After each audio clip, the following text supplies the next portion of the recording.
registration. And many of you have already completed the COTAD-ED participant educator connection form online. And that will, again, will just be a way for us to learn more about you, learn more about what your needs are for the future as well. And I should introduce myself. I'm Cristina Reyes Smith. I am co-chair of COTAD-ED, which is a branch of the Coalition of OT Advocates for Diversity. And so, yes, so we had about 125 people registered, but that was about an hour ago, and we have others who have been joining us as well.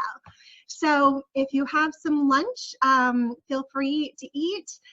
Video is preferred, but we absolutely understand. You can turn it off if needed and just listen. There will likely be individuals, animals coming through backgrounds, and we certainly understand that. I may have some come through a little later myself, but we are really excited to be able to offer this with you. Here are a couple photos from our group with COTAD. We've been together for 6 years in a couple weeks. And so Catherine Hoyt, our chair, will be speaking a little more to that later on. We're very excited about celebrating our anniversary. Our agenda for today will be going over just some overview, introductions briefly, and also I'm going to talk a little bit about why we're here in the first place.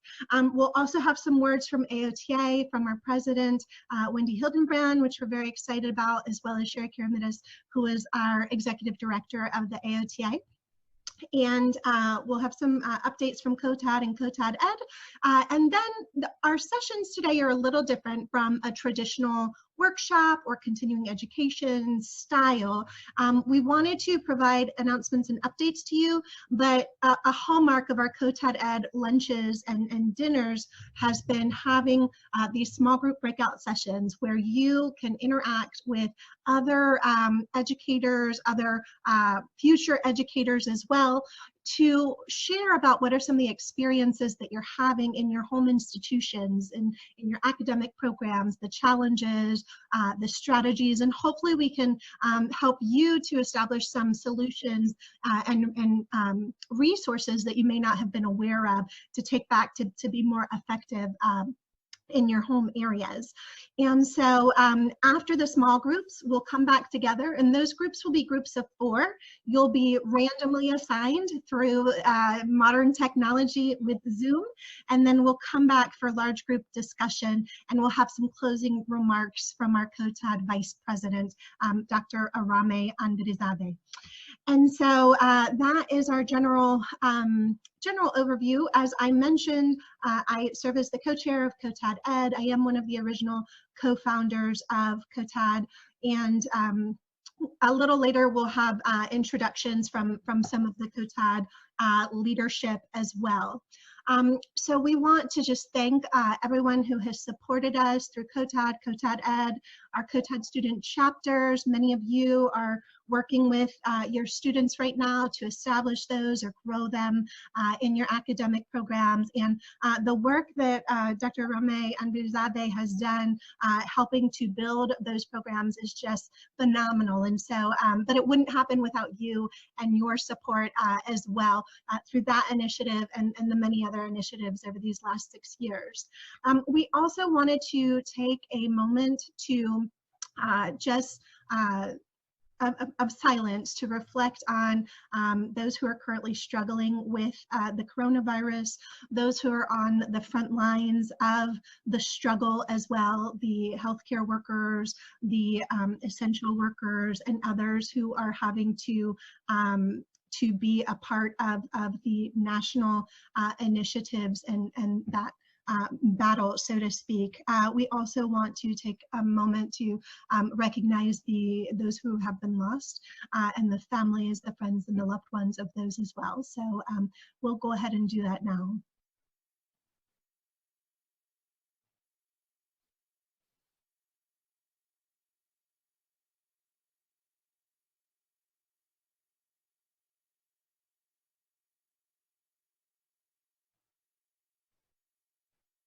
All right. Back in October, we had a group, we had our first strategic planning retreat for COTAD.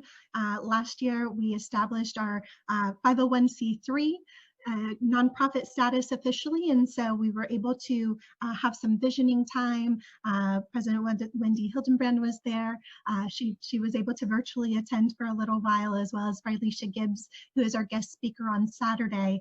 And one of our ideas was one day we could host a virtual workshop. And so that day is here, or some kind of virtual conference. And so this is our first time hosting something of this capacity. So thank you for being here. Thank you for bearing with us, especially if you had some technological issues logging on. But we wanted to take a few minutes just to talk about why we are here. And if you're just joining us, we are recording this session and we'll be posting this in the future. So if you missed some of it, you'll be able to get that. We will not be recording the small group discussions later. Those will be more private for you. But so in terms of why we are here, so Vision 2025, hopefully we are all very familiar with at this time. So in the addition last year from the Board of Directors for the inclusive profession piece at the very beginning, we are very much in support of and very grateful for the AOTA's leadership support, as well as the MDI groups, the multicultural diversity and inclusion groups, and really helping to bring this vision to all people, populations, and communities through initiatives related to diversity, equity, and inclusion. So the 5 pillars are listed here. The 5th one on inclusion, diversity, and equity was added in November 2018. And the AOTA update, I'm sure they'll provide some updates as to where we are with that.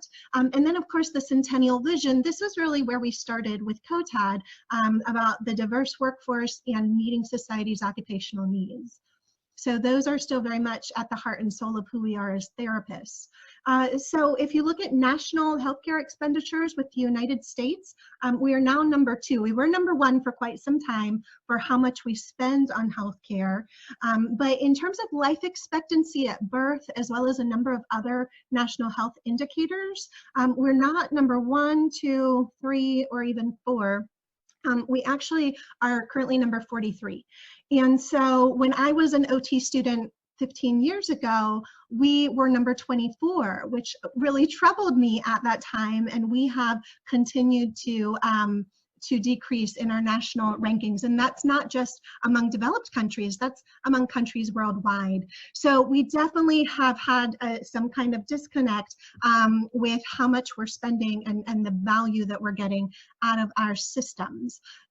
If you look, also we talk about meeting society's occupational needs and access to healthcare. We do have data on racial and ethnic demographics, which we are projected to continue to grow racially and ethnically, which also has cultural implications related to language, health literacy, socioeconomic status in some cases, educational levels, et cetera, et cetera. We also look at other aspects of diversity too that we don't necessarily have data related to. And so the LGBTQ organization, or excuse me, population, for example. And there are various organizations within the MDI groups that we'll show you in just a little bit that relate to various religious groups and groups, population, individuals with disabilities who are in our workforce as well, and our students coming through our programs. When we talk about culture, the impact to daily occupations encompasses what we eat and how we exercise and sleep, our education literacy, how we interact socially, what kind of activities we're engaged with, how we communicate verbally, non-verbally, as well as our access to healthcare and this concept of health literacy. And I think in this era of the coronavirus and social distancing, we are so much more aware of occupational disruption and how it's affecting each of our lives right now and changing very rapidly on a day-to-day basis. And so culture and occupation are very intimately intertwined, and that is reflected in our OT practice framework, at least the 3rd edition, the 4th edition is forthcoming, where culture or cultural appears 36 times. So there have been a number of national calls to action where research evidence demonstrated that there were disparities in our healthcare system, that there were data-driven and evidence-based measurable differences in how individuals were relating or receiving care related to cultural differences. And so there have been numerous national calls to action around this. And the evidence has continued to evolve. There have been research articles related to the VA hospital system demonstrating that there is bias in the system. There are disparities, racial and ethnic disparities, and other disparities as well in the system, and that has just been echoed throughout a number of studies. And so in academia, the onus really is on us in terms of helping to promote workforce diversity, because we serve as gatekeepers into the profession. And so we have to take a long look at our admissions criteria. Holistic admissions and holistic review have been advocated for adamantly through the American Association of Medical Colleges, and you can go to their website for more information about that. But really looking at diversifying the healthcare system. And in medicine, they have been able to have a wide variety of improvements, changing and diversifying the medical profession, and other health professions have been following suit as well. And in occupational therapy, we have a long way to go. We've been making progress, but it's going to take work across academic programs, across communities, across the country to really see the kind of change that we wish to see.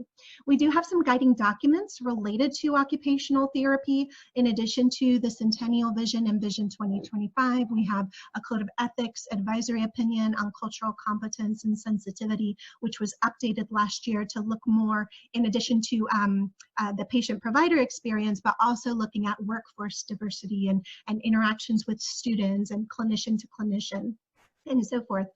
There is a statement on inclusion and non-discrimination that is currently available through the AOTA website, and there was a motion to update this, and I believe it's about a 4-page document now, where previously it was a little over 1 page. So it's really grown, and we tried very hard to create a more robust resource available to practitioners and educators and students around diversity, equity, and inclusion. The Health Literacy Society statement is available as well, and that's an area you've been seeing accreditation standards around. It's also highly linked to social determinants of health, which you are likely incorporating into your curricula as well. And then, as I mentioned earlier, the OT practice framework. So the Multicultural Diversity and Inclusion Network Toolkit, it was developed 2 or 3 years ago through the MDI groups. And so hopefully you are aware that we have a number of different affinity groups that are posted through the beautiful new AOTA website. Hopefully you've seen the new website and logo. If not, you might head over there during this session or afterwards. But these all link to wonderful resources on addressing a variety of diverse needs from our communities that you can incorporate into your classrooms for case studies, for development of cognitive activities, and also with the new ACO accreditation guidelines, there are more learning activities that are really being integrated around community and population health, particularly in the doctorate accreditation guidelines. So I am hoping that Wendy and Dr. Hildenbrand, President Hildenbrand, and Sherry Keramidas are on the line. It looks like we have about 68, 69 people currently on. So I'm going to try to find you and unmute you. All right, Wendy, President Hildebrand, Sherry, we so appreciate, we know you're incredibly busy right now.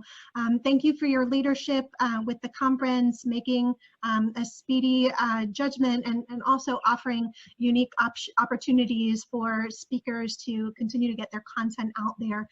We greatly appreciate your collaboration, your vision, all the many contributions that you're bringing to the profession right now. And please do not hesitate to reach out if there's anything that we can do to assist you.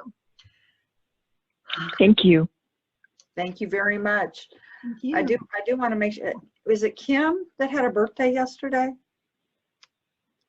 Happy just thought I'd say happy birthday. I see you.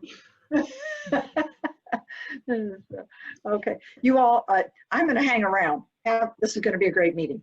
Thank you. Fantastic. I'm going to leave you because I have another call coming up. Thank you. Okay, thanks again for being here. So for COTAD and COTAD-ED, I'm going to unmute Catherine Hoyt, and then we'll also hear from Lexi Rebney, who is our COTAD-ED chair. Who would you like to go first, Christina? You can go first. Okay. Well, I guess on that note, first I'd like to say thank you to Cristina for putting together this wonderful virtual discussion today. She put in a lot of effort to make sure that we had everything together and that it would be a safe space for open discussion without getting Zoom bombers. So thank you, Cristina, of stress that everybody in this group is experiencing collectively to get everything together and make sure that students are able to continue on their educational pathways as they planned and graduate as they planned and move on in their careers. So thank you to everybody. This is definitely a unique time. Sorry, that was my cat. So for a few updates for COTAD, we've had a very eventful year. As Cristina mentioned, a bit over a year ago, we officially got 501c3 nonprofit status, and we've been lunging forward since then. In the past year, we've welcomed 6 new members to the COTAD board, including Devlin New, who's going to be working on a case study library. So look for that in the coming months. Emily Sherman, who's going to be rolling out a general membership option so we can get more people actively involved in committees and some of the work that we're doing. Kalia Johnson, who's doing COTAD Conversations. They're public. They're on Facebook. You can listen to them anytime. Helen Valencia, who's helping with our minority mentorship program, Michelle De Jesus, helping with our COTAD chapters program, and Michelle Finet, who's been working with social media and student support. Under some of those programs that I just mentioned briefly that our new board members are helping with, the first one that I'd like to highlight is our minority mentorship program, which this year under the leadership of Megan Lambert now has 56 active dyads. So that's a student matched with an OT, experienced OT, to help them through whatever they are seeking a mentorship opportunity for. That can be somebody matched with them for facilitating growth in occupational therapy, or potentially somebody who's able to understand their background and how the educational experience might be affecting them. On that note, since it has been so successful, we actually currently have 15 to 20 student mentees waiting for mentors. There is an active backlog. We need more mentors. Everybody on this call, if you are interested in becoming a mentor, please email cotad.mmp@gmail.com. MMP is for Minority Mentorship Program, cotad.mmp@gmail.com. You can also get the information on our website. If you are interested, you can join us Saturday morning for COTAD Live, our full day event, and we'll be presenting the Mentor of the Year Award on Saturday morning. The second big COTAD program is the COTAD Chapters program, which is led by Arame Anvarizadeh, which now boasts 31 active chapters and 9 in process for a total of 40 COTAD chapters around the country. These chapters have volunteered countless hours, put together presentations, activities, and conversations at universities around the country that has expanded our reach exponentially. If you join us on Saturday, you can see the presentation of the Chapter of the Year Award, which I'm really excited for everybody to hear about. They've done some really wonderful, wonderful things in their program. This year, we were also very pleased to launch COTAD Community, which is a new initiative to connect practitioners to opportunities to support the local community where conference is held. This year, the COTAD chapters raised over $700 for Rosie's Place in Boston, and materials were donated from COTAD chapters and practitioners and educators around the country for over 500 wellness kits to be created and donated.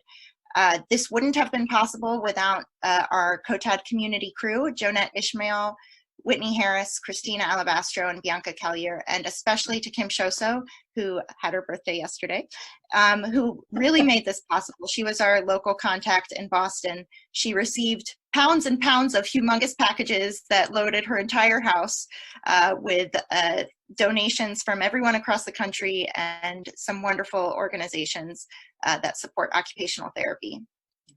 In addition to that, we continue to collaborate with MDI, AOTA, and AOTF.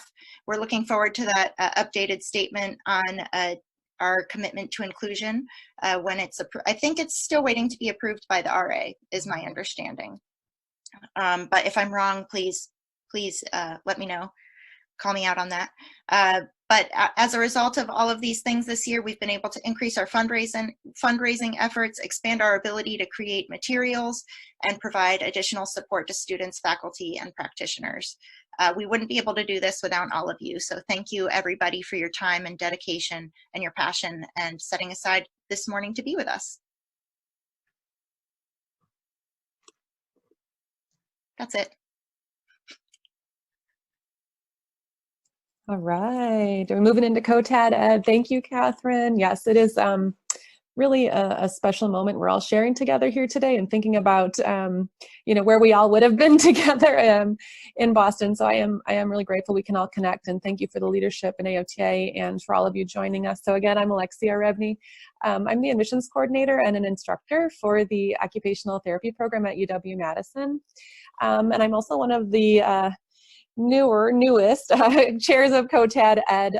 COTAD-ED originally founded as an initiative within COTAD, and that was Christina and Stephanie Lancaster as original COTAD-ED chairs of that. But really with COTAD-ED, we want to provide a platform and opportunities for OT educators to connect and share resources related to instruction, program policies, and initiatives to support current and future occupational therapy students of all backgrounds. So we want to, within that, support one another to collaborate, build relationships, and share so much of the great work that you all are doing, and give us a chance to do that with one another in a variety of ways. So that brings us here today in this live session we're offering. You'll see here on the slide that we try to offer an opportunity for all of us educators who are passionate about diversity, equity, and inclusion to gather together, typically at our national conferences and at the AOTA Education Summit. We've been trying to do that for a number of years. In addition to offering these virtual opportunities where we can connect, share resources, allow others to connect to platforms where we can provide resources. So our current webpage for COTAD-ED does have some resources listed at the bottom of it, and it's within our overall, the COTAD platform. So please feel free to check that out. And you can also sign up for our COTAD-ED or send an email to our COTAD-ED account, where we will then send you a survey. We're trying to figure out the optimal ways for us to continue to connect, and we'll add you to our email list so that we can always stay informed about these different events that we're hosting at conferences, in addition to possible presentations we might be providing. And also, I'm really excited about the task force, as we learned about recently from AOTA, as we can continue to connect with our leadership as well. So if any of my fellow COTAD leaders have anything to add to that, please feel free. Christina, did you have anything else to share?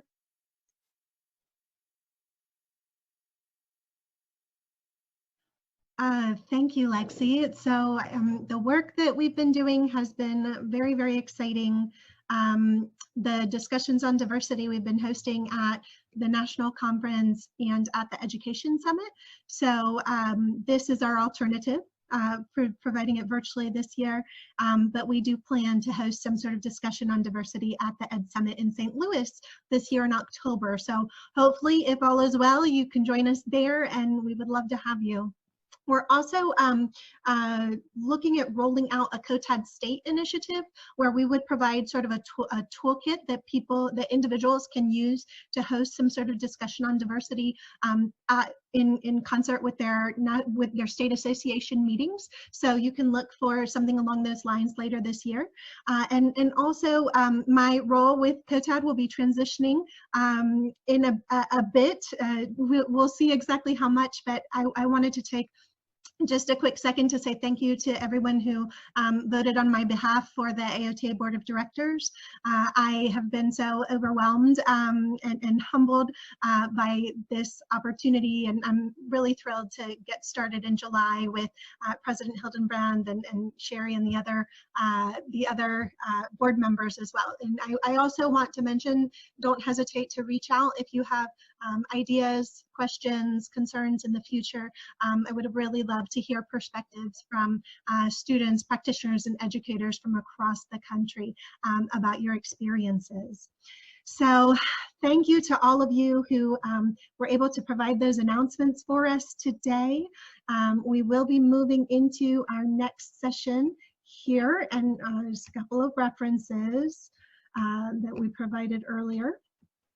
So we'll have our a question and answer time here, and so you should be able to pose a question in the chat that we can address to the group. And I did get a message from someone earlier that private chats are not able to be sent, so sorry about that, but you can share it with the group if needed. I'm going to pull up my chat and I'm going to stop sharing as well. And then we'll go ahead and take a photo, a group photo, for those of you who are ready. I know it's hard to, sometimes just getting a shower is challenging in this new age, right? So we will, but you all look great. It's very exciting. I'm gonna take a quick picture on my phone of the current screen. 1, 2, 3. Very nice. And then I'm going to go over to page 2 here. You are not forgotten. 1, 2, 3. All right, very nice. Hopefully we have everyone that wanted to participate in that group shot. So, and I'll post that on the Twitter handle too. So you might be able to access it there. All right, so questions in the chat. Let's see. Instagram, Catherine is adding a picture to our Instagram account. Please use hashtag COTAD Live when you post on social media. Any other questions from our group before we break into our small groups?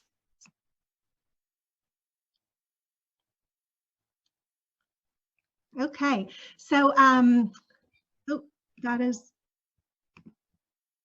and please do tag us so that we can repost it.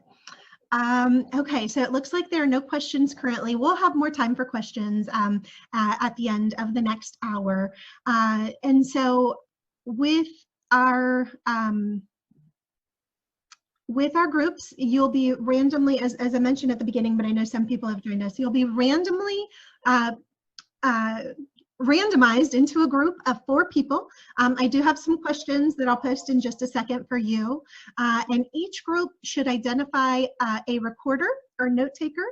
And if they can please send those notes to me at the end of the session today. We'd like to aggregate who is here, where they're from.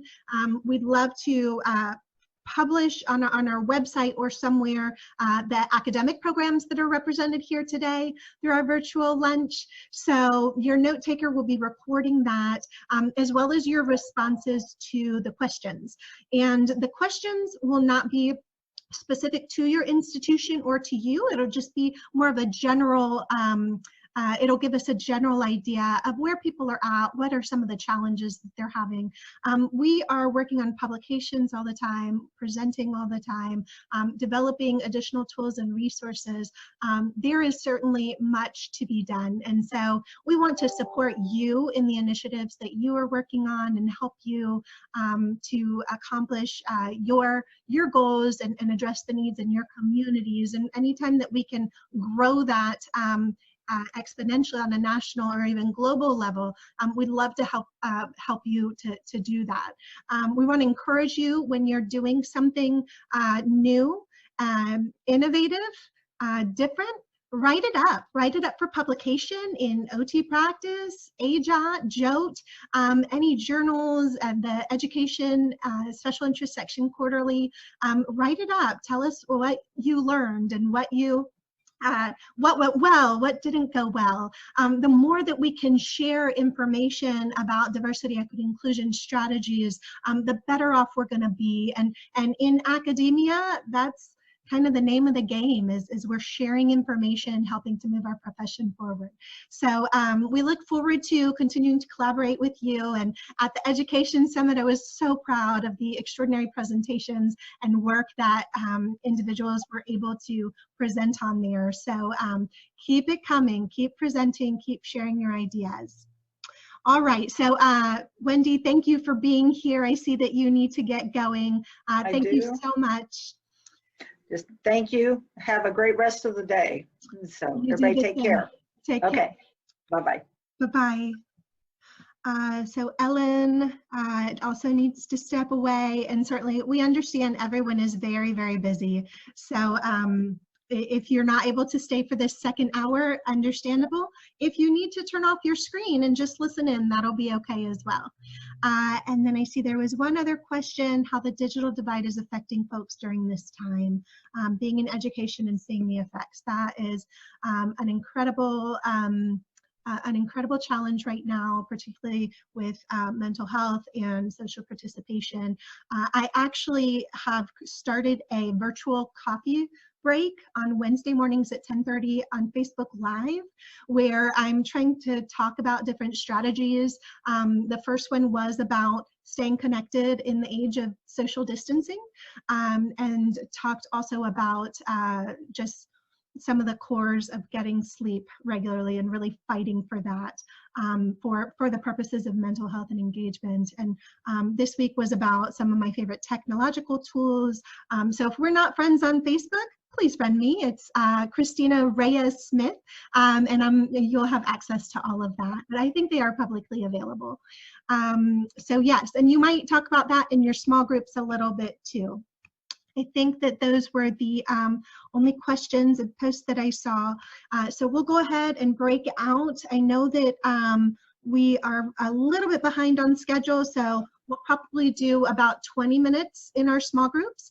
And I'm going to go ahead and share the questions for you so you can start thinking about them. And if you do need to take a quick break during that transition, you can feel free to do that as well.